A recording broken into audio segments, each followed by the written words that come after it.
If you got your mail, would you say I'm done after that? Of course, 100%. How sometimes fights get announced and we be like, damn, this the fight I ain't know we wanted. Yeah. I think this is one of those fights. A lot of bad blood. Yeah, but not just that. It's just a hell of a matchup because you didn't think you would get it. Why is a fighter, once called boring in his last fight and missing from the ring for over 2 years, suddenly calling out the new king of boxing, Terence Crawford? The truth isn't what it seems, and it reveals a desperate story hiding beneath the headlines.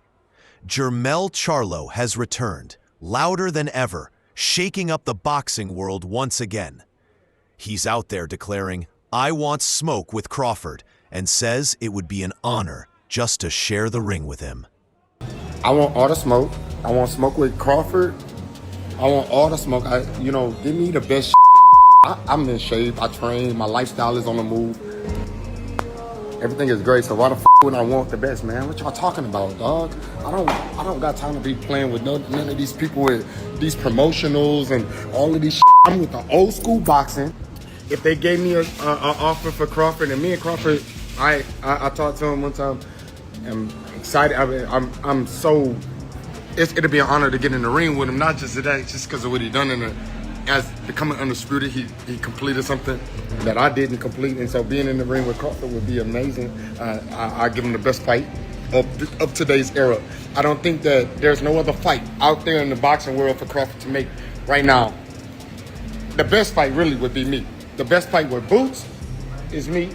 The best fight with Crawford is me. Charlo is framing this as a legacy-defining fight, saying he'd give Crawford the greatest challenge of this era, and insisting Crawford has no better opponent out there. He even tries to sound humble, admitting that Crawford achieved something he himself couldn't finish. If they gave me an offer for Crawford, and me and Crawford, I talked to him one time. I'm excited. I'm so. It'll be an honor to get in the ring with him, not just today, just because of what he done as becoming undisputed. He completed something that I didn't complete, and so being in the ring with Crawford would be amazing. I give him the best fight of today's era. I don't think that there's no other fight out there in the boxing world for Crawford to make right now. The best fight really would be me. The best fight with Boots is me. The best fight with Crawford is me. Obviously, nothing else that anybody else could. Earl and Virgil and the winner of them, but I really don't see nobody else. What y'all want me to do in the game? But all this talk about honor and legacy feels empty when you remember what really happened the last time Charlo stepped into the ring. What makes it even more surprising is that this isn't the first time he's tried calling out Crawford. And Bud's first response? It was downright brutal. Right after his 2023 loss to Canelo, Charlo once again called out Terence Crawford, most likely trying to shift attention away from his disappointing performance.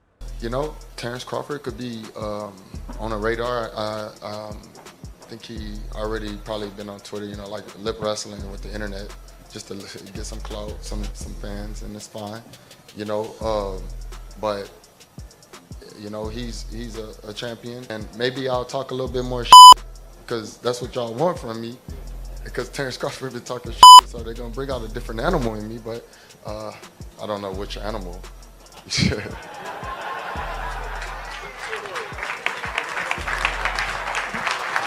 But yeah, man, I can fight Terence Crawford next.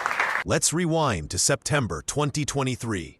Charlo stepped up 2 weight classes for a massive payday against Canelo Alvarez and ended up delivering one of the year's biggest disappointments. It wasn't just a loss, it was a surrender. Charlo landed only 71 punches the entire fight, completely outclassed from the opening bell. By the 7th round, Canelo's overhand right sent him to a knee, and from there, Charlo switched into pure survival mode. The backlash was ruthless.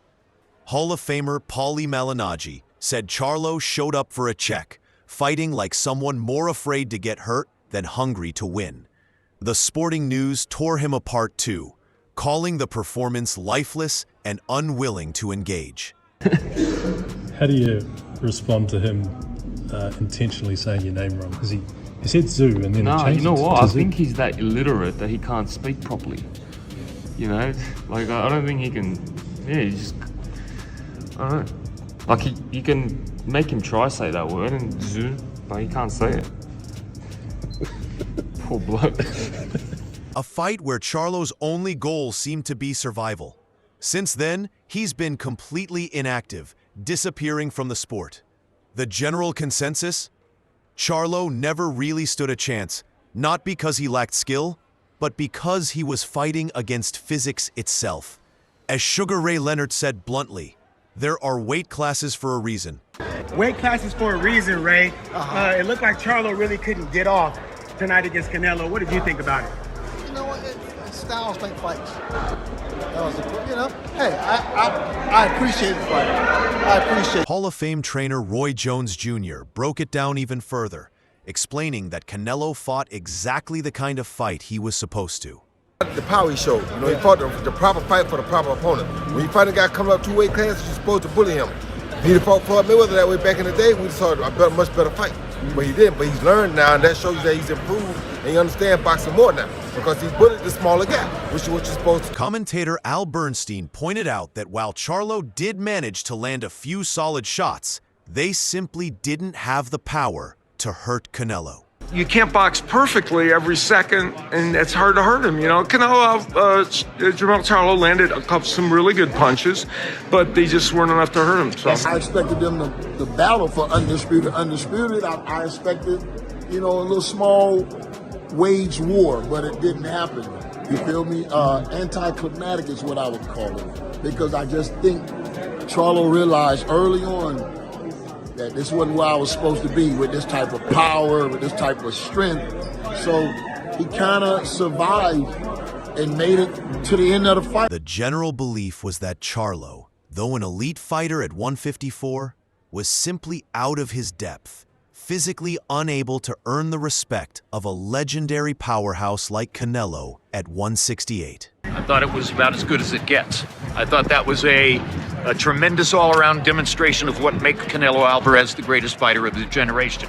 From the fabulous chin, to the very effective defense, to mixing power punches together in the middle rounds, to landing one of the best right hands he's ever thrown to knock Charlo down, and using a series of left hooks to widen the margin down the stretch of the fight. It was vintage Canelo. It's about as good as it gets. I think it was a one-sided fight because Canelo Alvarez is a historically great fighter. I think Jermell Charlo is a talented fighter. He's proven that in the ring. But once in every generation, maybe twice in every generation, you get somebody who is up here, better than all the rest. That's who Canelo Alvarez is. Beyond the physical mismatch, the biggest criticism from fellow fighters was Charlo's mindset. Most believed he was mentally beaten before the first bell even rang. As Terence Crawford himself said that night, Charlo gave him too much respect, man. Way too much. Man,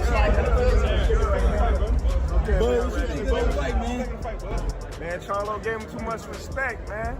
He didn't fight his fight. What would you do to Canelo? I don't know if he was scared or not, but, you know, Canelo did a tremendous job in there. He did what he had to do. The performance was viewed not just as a physical defeat, but a mental collapse. One where Charlo seemed content just to be there, just to survive until the final bell. Disappointing fight, awful. I thought Charlo was just like, I don't know, it's like even when Golovkin fought Canelo, he never, in the third fight, it's like, I don't know, are you getting paid too much money? Have you got too much money? Because the special ones that have got too much money still stick it on the line. Canelo, AJ, but it almost looked like Charlo was like, I'm getting, I don't know what he got, 8 million, 10 million. And I was like, okay, it's almost like, let's not hurt each other in here tonight. I'm just going to get our money. And it's like, all the talk about legacy, sticking it online. A lot of fighters go, I'd rather get knocked out, carried out, than lose on points. But actually, how many fight like that? But perhaps the most revealing moment came at the post-fight press conference. Charlo tried to hold his head high, but his words told a different story. A story of power he couldn't match. He openly called Canelo a beast and admitted, maybe I felt that more because this was my first time at that weight division. He even offered excuses, saying, I wish I could have gained a little more weight. maybe 5 pounds, possibly more. And when he described the knockdown, he confessed it was the first time he'd ever felt truly woozy from a punch, a clear sign he was facing someone from a completely different league. Yeah. Are you interested at Crawford at 154? You know, where we can make a fight at, I'll take it. I should be 1 or 2. I should be up there in the top dogs. As long as I'm in the pound for pound, don't matter to me. I'm not in competition with the Terence Crawford ring walk. I know that's what everybody trying to get the answer to. That came out with Miss Eminem. That was some bad shit. Like, I ain't gonna front. That's some cool shit. And it's gonna be hard to beat that. He win. That's not my world. We don't get paid for that anyways. But I almost had like Lil Wayne or something. I had some people I've been in contact with. So we shall. Crawford watched that lifeless fight and wasted no time jumping on social media to shut Charlo down.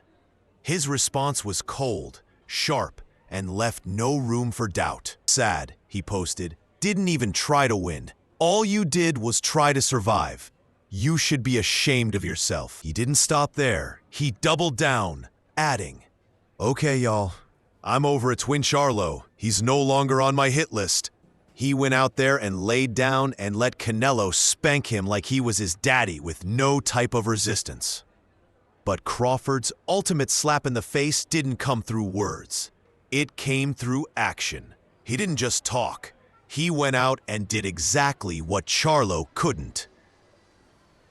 Charlo fight Crawford first, and then see how that goes. If he does good against Charlo with the weight, then let's see him come up and fight Canelo. Yes, but not right now. I want to see him. I want to see Crawford come up with some weight classes and show he can be dominant at 54. Do you think Crawford should go up to 154? Do you think? Yes, Crawford definitely should go up to 54. And I don't think he should fight 47 anymore. 54 and maybe even 62 after that. He's big enough to do that, along with all the Charlo brothers as well. So I definitely would love to see him do that. Awesome. Thanks. 2 years after Charlo's collapse, Crawford made the same leap, up 2 weight classes to 168 pounds. But unlike Charlo, he didn't crumble. He dominated. Crawford outclassed Canelo Alvarez, winning by unanimous decision and seizing all of his undisputed titles. And now, as recent clips show, Crawford is still shredded, still locked in, sending one unmistakable message. He's ready for whatever comes next. Double fake to your left. Double fake to your right. Double fake to your left. Two. Put your hands on your heart on top. Step back, rhythm. Step back, rhythm.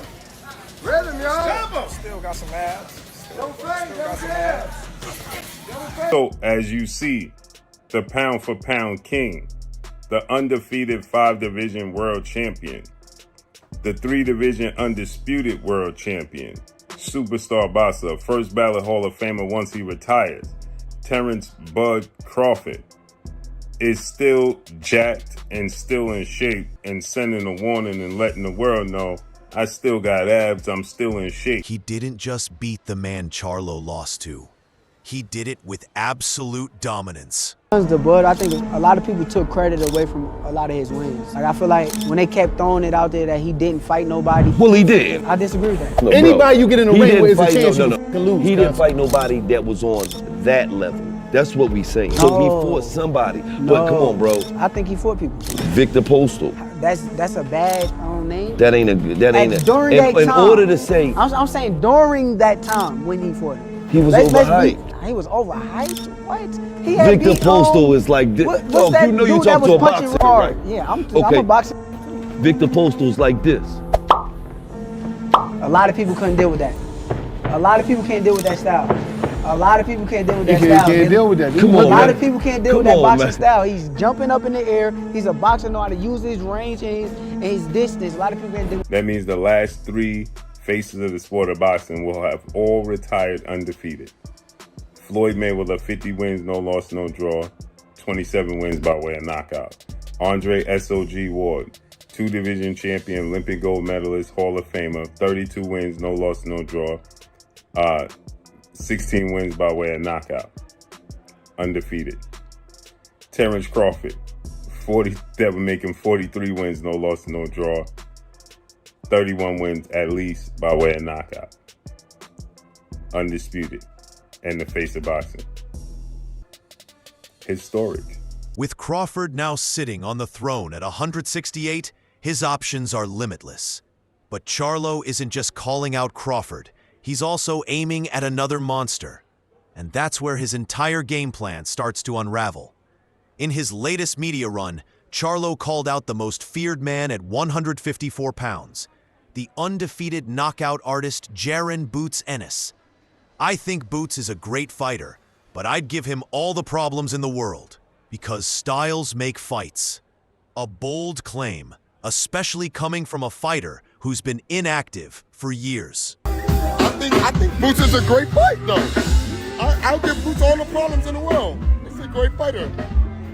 But I give him all the problems in the world. I think styles make fights, you know, like, even with the Canelo loss and the Canelo fight, I believe Crawford did absolutely everything that he studied, and he did it right. I feel like you don't like Jermell. And if you, I don't. You got respect for Earl. So if you did Earl like that, god dang. I don't like Jermell for the simple fact that I feel he's a fake individual. I feel Earl is real. I feel he's genuine. I feel like he stand on 10 toes on everything that he say or do. I feel like Jermell is just one of those guys that do a lot for attention. I was cool with Jermell and Jamal and their older brother prior to me moving up in weight. You know, I got messages with he hit me up asking me he gonna pull up in Omaha, and we talking about cars, we talking about all different type of stuff. Once, you know, I moved up in the division, and I understand that they stablemates. He trained with Arrow Coach, and they've been knowing each other for a long time. For him to start bashing me and talking bad about me and saying I'm gonna get knocked out, and, you know, going out his way to say little slick shit about me, I was just like, man, that's some hope. But just days later, the truth behind Charlo's call-out was brutally exposed by Ennis's promoter, revealing what Charlo was really after. Promoter Eddie Hearn heard the challenge and immediately shut it down. He said flat out that he doesn't believe for a second Charlo would ever take the fight. Hearn exposed the real motive, saying, "I just don't believe he'll take it. These guys priced themselves out straight away." Then he delivered the knockout line. "This isn't about legacy. It's about a cash out." And with that, Hearn finished Charlo off with one final devastating truth. The fight, I just don't believe he'll take it. You know, I mean, these guys, they just price themselves out straight away. And they go, oh, no, it's just my worth. It's not your worth, mate. I know the numbers, and if you want the fight, and listen, you'll be very well paid, but if you actually want the fight rather than want a payday, let's talk. This revelation throws Charlo's so-called honorable call-out of Terence Crawford into a whole new desperate light. Reports now claim Charlo is demanding $10 million or more to face either Ennis or Crawford, proving he's not chasing greatness. He's chasing a paycheck. Just whatever, guy. You get your paperwork right. Talk to Mr. Heyman. We'll get a fight going. And you're damn right, it'll be easier. Let's get a big fight going, matter of fact. And I'll show you better than I can tell you. Ain't nothing easy in the ring with me, so I don't. Just, you know, I'm grown. These kids, they just talk and just. He ain't fought nobody for real. You know, like he just got out of top rank contract because Bob didn't want his ass no more, so he just got rid of him. So it's just like I don't know. Meanwhile, Crawford's camp is focused on real business. They'd already made it clear, no interest in a Canelo rematch, and they've completely shut down talks of a mega fight with David Benavidez. Because behind the scenes, Crawford's true plan is finally starting to surface. Look, they made it look so easy. Shit, you know what I'm saying? Shit, got 2-3 more in him and shit. You know what I'm saying? Train camp will try harder. You know what I'm saying? Do you think a move to 160 would make sense? I mean, if you want to do it, you know, it'd be a challenge. If you want to challenge yourself, yeah, I don't mind. Now, it's said and is being assumed, should I say, right, that Terence Crawford, after his move to 168, is now planning to drop down to 160 and become the undisputed 160-pound middleweight world champion. New reports suggest Crawford is preparing to drop down to 160 pounds to chase yet another undisputed crown, this time in the middleweight division. The path is already being set. He could first go after WBC champion Carlos Adames, then face the winner of the upcoming unification bout between Erislandy Lara and Janibek Alinkhanaly. You have Erislandy Lara versus Janibek, who's the unified champion. Lara's the WBA middleweight 160-pound champion. Janibek is the WBO and IBF world champion at 160. He fights for the middleweight undisputed title. He wins that title. He's now a 6-division champion, a 4-division undisputed champion, and he only had one fight at 168, one fight at 160.